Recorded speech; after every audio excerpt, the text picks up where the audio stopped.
many policemen were deployed in this whole everything, sir, from the airport to Villamor to Camp Crame? Oh yeah, it's not as simple as the airport. So in the airport, we had 1,500 men. Sa Malacanang, there was another 1,000. So, And in Villamor, how many were there?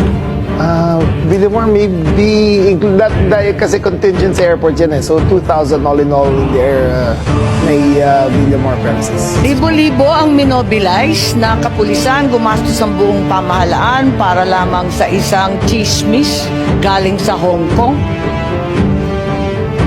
Sabi po ni Secretary John V na chismis lang naman ang umabot sa kanila, hindi naman sila nakatanggap ng anumang katibayan.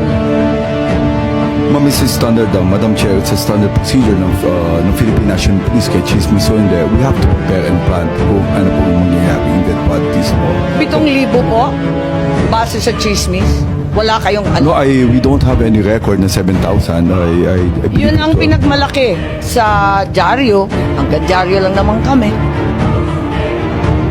Ma'am, wala pa kami nilalabas ng ganong maraming tao. I guess it's more of pinapilaki. But I doubt with this number, ito na po yung nilabas po namin tao. Okay. So, ilan ang minobilize ninyo kung sinasabi niyo labis-labis naman ang 7,000? Sa tingin ko, labis-labis. Isipin mo, chismis lang.